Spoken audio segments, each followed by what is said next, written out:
అండి. Welcome back to my channel Kittu Sunil. ఈరోజు మీ అందరి ముందుకు మరొక వీడియోతో వచ్చేసాను. ఈరోజు మా ట్రిప్‌లో లాస్ట్ డే అనమాట. మాకు నైట్ ఫ్లైట్ ఉంది. ఇంకా ఈరోజు కూడా డే మొత్తము కొన్ని ప్లేసెస్ అయితే అనుకున్నాము చూద్దామని. ఎక్కడెక్కడికి వెళ్తాము ఏంటి అన్నది అయితే వీడియో కంటిన్యూ అవుతుంటుంది, చూస్తూ ఉండండి. ఆల్రెడీ పొద్దున్నే వెళ్ళి సన్‌రైజ్ కూడా చూసి వచ్చాము. అది కూడా యాడ్ చేస్తాను ఇక్కడ. ఆ తర్వాత అంతా కూడా మేము ఎక్కడెక్కడికి వెళ్ళాము, ఈరోజు ఏ ఏ ప్లేసెస్ అయితే ఈ ట్రిప్లో కవర్ చేసామో అవన్నీ కూడా ఈరోజు వీడియోలో అయితే నేను చూపిస్తూ ఉంటాను. చూస్తూ ఉండండి. వీడియోలో అయితే మళ్ళీ కలుస్తాను. ఇంకా మేమైతే పొద్దున్నే ఎర్లీ మార్నింగ్ 6 కల్లా లేచి ఇలా బీచ్కి అయితే వచ్చాము. సన్‌రైజ్, సన్‌సెట్ రెండిటికి బార్సిలోనా చాలా ఫేమస్. సన్‌సెట్ చూద్దాం అనుకున్నాం, అది పాసిబుల్ అవ్వలేదు. కనీసం సన్‌రైజ్ అన్నా చూద్దాము, ఇంకా ఆ రోజు లాస్ట్ డే కదా, ఇంకా మళ్ళీ మిస్ అయిపోతామని చెప్పి మేమైతే ఎర్లీ మార్నింగే లేచి బీచ్కి అయితే వచ్చాము. ముందు రోజు చాలా లేట్ అయింది, అయినా సరే సన్‌రైజ్ ఎలాగైనా చూడాలని చెప్పి బీచ్కి వచ్చాం. పిల్లలు కూడా వస్తామన్నారు కానీ వాళ్ళైతే టైర్డ్ అయిపోయారు, సో వాళ్ళైతే రాలేకపోయారనమాట. మేమైతే చాలా మంచి ఎక్స్పీరియన్స్ అయితే చేసాము. చాలా చాలా బాగా అనిపించింది. ఆ సన్‌రైజ్ అన్నది చాలా బ్యూటిఫుల్గా అయితే ఉంది. ఆ సూర్యకిరణాలు అవన్నీ నీళ్ళల్లో అలా పడుతుంటే అసలు ఆ ఎక్స్పీరియన్స్ అయితే డిఫరెంట్గా చాలా బాగా అనిపించింది అనమాట. ఇంకా అక్కడ సన్‌రైజ్ అదంతా చూసుకొని తర్వాత మేము ఇంకా ఎయిర్బిఎన్బికి రిటర్న్ అయిపోయి ఇంకా లగేజ్ అదంతా ప్యాక్ చేసుకొని మళ్ళీ అందరం ఫ్రెష్ అయిపోయి ఇంకా అక్కడి నుంచి మళ్ళీ మేము డే అన్నది స్టార్ట్ చేసామన్నమాట. ఇంతకీ మీలో ఎవరైనా సన్‌రైజ్ని ఇలా లైవ్లో ఎక్స్పీరియన్స్ చేశారో కామెంట్లో చెప్పండి తప్పకుండా. ఇంకా ఫ్రెష్ అయిపోయి అంతా లగేజ్ అంతా ప్యాక్ చేసేసుకొని ఎయిర్బిఎన్బి కూడా వెకేట్ చేసేసి ఇంకా మేమైతే బస్లో చూడ్డానికైతే ప్లేసెస్ స్టార్ట్ అయిపోయాము. ఇంక ఇప్పుడు మేము సియూటా డెల్లా అనే ఒక ఫేమస్ పార్క్ అయితే వచ్చాము. ఇక్కడ ఇలా లోపలికి రాగానే ఫస్ట్ ఇలా ఒక పాండ్ లాగా ఉంది.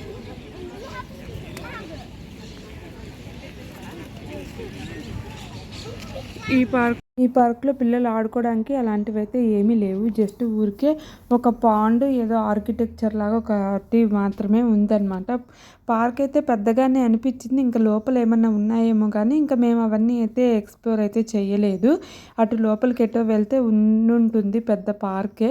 ఎక్కువగా ఇక్కడే అందరూ ఉన్నారు. అటు నుంచి అందరూ సైకిల్స్ అవి వేసుకొస్తున్నారు కదా, ఎక్కువ మంది ఇక్కడే ఉన్నారు. సో ఇదే మెయిన్ ప్లేస్ అనమాట చూడ్డానికి. అక్కడే కొన్ని ఫొటోస్, వీడియోస్ అవన్నీ కూడా తీసుకున్నాము.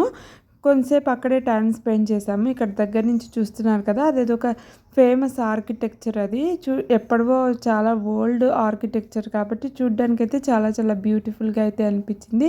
తర్వాత ఇక్కడ నుంచి అయితే మేము ఇంకా నెక్స్ట్ ప్లేస్కి అయితే వెళ్ళిపోయాము. ఇక్కడ నుంచి నెక్స్ట్ ప్లేస్ కొంచెం దూరం ఉంటుంది, నడుచుకుంటూ అక్కడికైతే వెళ్ళిపోవాలన్నమాట. ఇంక ఇప్పుడు మేమైతే ఆర్చ్ దే ట్రయంఫ్ అని చెప్పి ఇంకొక ఫేమస్ ప్లేస్, అది చూడ్డానికైతే వచ్చాము. అలా పక్కన నుంచి నడుచుకుంటూ వచ్చినట్టయితే మనకి ఇక్కడ ప్యారెట్స్ అవి కనిపించాయి, రామచిలుకలు అవి చూసి చాలా ఇయర్స్ అయితే అయ్యింది. పిల్లలకి కూడా చూపిద్దామని చెప్పి ఇక్కడ వీడియో అయితే చూస్తున్నాను. ఇతని ఈ ప్యారెట్స్ ఓనరు. మనం మనీ పే చేస్తే మన మీద కూడా ఇలాగ ప్యారెట్స్ అవి ఎక్కిస్తారు. కాకపోతే మేమైతే అలా మనీ ఏం పే చేయలేదు, జస్ట్ ఊరికే పిల్లలకి చూపిస్తూ నేను కూడా ఇక్కడ వీడియో అయితే తీశాను. ఇప్పుడు ఇక్కడ చూస్తున్నారు కదా, ఇదే ఆర్చ్ దే ట్రయంఫ్. ఇది కూడా ఒక ఫేమస్ ప్లేసే బార్సిలోనాలో.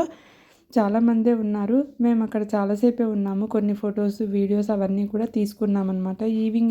ఈవినింగ్ ఏదో ఈవెంట్ అది కూడా ఏదో జరగబోతోంది. సో దానికోసం అయితే అక్కడ చుట్టూరా టెంట్స్ అవన్నీ కూడా వేస్తున్నారు. ఇక్కడ ఆ ప్రిపరేషన్స్ అవే జరుగుతున్నాయి అన్నమాట. ఇంకా కాసేపు అక్కడ టైం అయితే స్పెండ్ చేసాం. అందులో ఆ రోజు చాలా సన్నీగా కూడా ఉంది కాబట్టి కొంతసేపు ఆ టెంట్ కింద అక్కడ ఇక్కడ టైం పాస్ చేసి ఇంకా తర్వాత మళ్ళీ నెక్స్ట్ ప్లేస్ అయితే చూద్దామని బయలుదేరిపోయాము. అక్కడి నుంచి బస్ ఎక్కేసి ఈ మొత్తానికి బ్యాక్ సైడ్ వ్యూ అంతా వచ్చి ఇలా ఉంటుందన్నమాట. సన్ ఎక్కువగా ఉండడం వల్ల మీకు షాడో లాగా కనిపిస్తుంది. ఇప్పుడు మేమైతే నెక్స్ట్ ప్లేస్కి కూడా బయలుదేరిపోయి అక్కడికైతే రీచ్ అయిపోయాము. ఇప్పుడు మేమేమో నెక్స్ట్ ప్లేస్కి వచ్చేసాము. నెక్స్ట్ వచ్చేసి పార్క్ గ్వెల్ అని చెప్పి ఆ ప్లేస్కి అయితే వచ్చాము. ఈ పార్క్ గ్వెల్కి రావడానికి అయితే మనకి కంపల్సరీగా ఆన్లైన్లో మనము స్లాట్స్ అయితే బుక్ చేసుకోవాలి. టికెట్స్ అయితే బుక్ చేసుకోవాలి. పొద్దున పూట అయితే కొంచెం చల్లగా అలా ఉంటుంది. కాకపోతే మేము ఆన్లైన్లో చెక్ చేస్తే మార్నింగ్ టైం అవైలబుల్గా లేవు. సో ఆఫ్టర్నూన్ అయితే చేసుకోవాల్సి వచ్చిందనమాట. ఆ రోజు చాలా ఎండగా ఉంది కాబట్టి కొంచెం ఇబ్బంది అయితే పడ్డాము ఆ ఎండ వల్ల. అందులో లగేజ్ అది కూడా ఉంది కాబట్టి ఎలాంటి లాకర్ ఫెసిలిటీ అలాంటివి కూడా ఏమీ లేవు. సో అవన్నీ క్యారీ చేస్తూ వెళ్ళాలి అంటే కొంచెం ఇబ్బంది పడ్డాము. ఈ పార్క్ మెయిన్ ఏంటంటే ఈ పార్క్ నుంచి మనము సిటీ వ్యూ మొత్తం కూడా చూడొచ్చు అనమాట. బార్సిలోనా సిటీ వ్యూ అంతా కూడా కనిపిస్తుంది. చక్కగా గ్రీనరీ అదంతా కూడా చాలా బాగుంది, బ్యూటిఫుల్గా. కాకపోతే ఏంటంటే చాలా సన్నీగా ఉండడం వల్ల కొంచెం ఇబ్బంది అయితే పడ్డాము.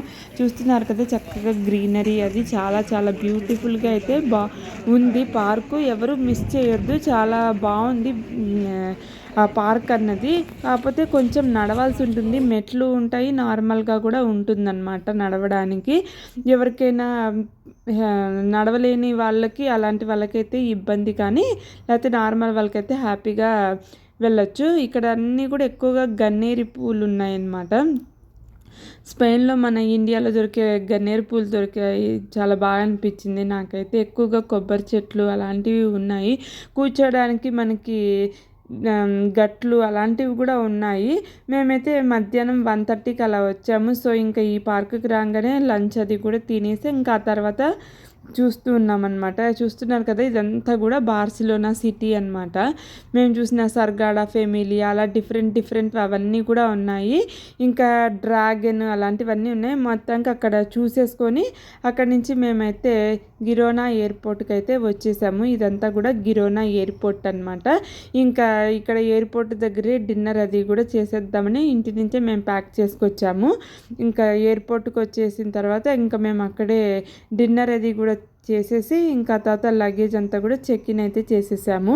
ఇప్పుడు ఇంకా మేము ఫ్లైట్ ఎక్కేటప్పుడు అక్కడ సన్సెట్ టైం కూడా అయిపోయింది. అంటే ఆల్మోస్ట్ 9 అవుతుందన్నమాట నైట్ టైము. ఫ్లైట్ కూడా కొంచెం డిలే అవ్వడం వల్ల సన్సెట్ అయితే చూడగలిగాము. ఇక్కడ చూస్తున్నాను కదా ఫ్లైట్ అయితే అప్పుడే వచ్చింది. అందరూ కూడా ఎక్కడానికి అయితే వెళ్తున్నారు. రైనార్ వాళ్ళదే బస్ కూడా అనమాట. సో విజైర్. సో ఆ ఫ్లైటే ఇప్పుడు మేమైతే ఎక్కి వ్రోస్లాకి అయితే వెళ్ళాలి. ఇంకా చాలా మంది ఉన్నారు, చూస్తున్నారు కదా. అంత రష్గా అయితే ఉందన్నమాట ఫ్లైట్. ఆ రోజు అసలు ఖాళీలు లేవు, ఒక్క సీటు కూడా. ఇంకా ఇక్కడ కనిపిస్తున్నవన్నీ కూడా చార్టర్డ్ ఫ్లైట్స్ ఎక్కువ కనిపించాయి. ఎక్కువ మంది ప్రైవేట్ జెట్స్ అలా ఉంటాయి కదా, అవన్నీ కూడా సపరేట్గా అక్కడైతే పార్క్ చేసుకున్నారు. ఇంకా మేమైతే ఫ్లైట్ కూడా ఎక్కేసాము. ఇంకా నాకేమో ఫ్రంట్ రోలో వచ్చింది, మా వాళ్ళకేమో వెనకాల రోలో వచ్చిందనమాట. సో అందరం ఒకే చోట ఫ్రంట్ బ్యాక్ ఉన్నాము. ఇంకా ఫ్లైట్ అది కూడా ఎక్కేసిన తర్వాత ఇంకా టేక్ ఆఫ్ కూడా అయిపోయిందనమాట. ఇంకా బాగా టైర్డ్ అయిపోయాం కాబట్టి నేను ఇంకా ఎలాంటి వీడియోస్ అయితే షూట్ చేయలేదు. టేక్ ఆఫ్ అవంతా కూడా చూస్తున్నారు కదా. మా వాళ్ళైతే వెనకాల రోలో కూర్చున్నారు, నేనేమో ఫ్రంట్ రోలో కూర్చున్నాను. ఇంకా అలాగా మొత్తానికి ఒక 2.5 hours జర్నీ చేసిన తర్వాత మేమైతే సేఫ్గా వ్రోస్లాలో అయితే ల్యాండ్ అయిపోయాము. చూస్తున్నారు కదా మా వ్రోస్లా సిటీ అంతా కూడా నైట్ టైం ఎలా ఉందో లైటింగ్స్తో చూడడానికి చాలా బాగుంది కదా. ఇలాగా మా బార్సిలోనా వెకేషన్ అయితే కంప్లీట్ చేసుకున్నాం. ఇంతకీ మా బార్సిలోనా వీడియోస్ అన్నీ ఎలా అనిపించాయని నాకు తప్పకుండా కామెంట్లో అయితే చేయడం మర్చిపోకండి. ఈ వీడియో ఇక్కడితో ఎండ్ చేస్తున్నాను. ఈ వీడియోస్ అన్నీ కూడా మీ అందరికీ బాగా నచ్చాయని అనుకుంటున్నాను. నచ్చినట్టయితే తప్పకుండా లైక్ చేసి సబ్స్క్రైబ్ చేయడం అయితే మర్చిపోకండి. మరెన్నో ఇంట్రెస్టింగ్ వీడియోస్ కోసం మన ఛానల్ని ఫాలో అవ్వండి. Stay tune for more videos.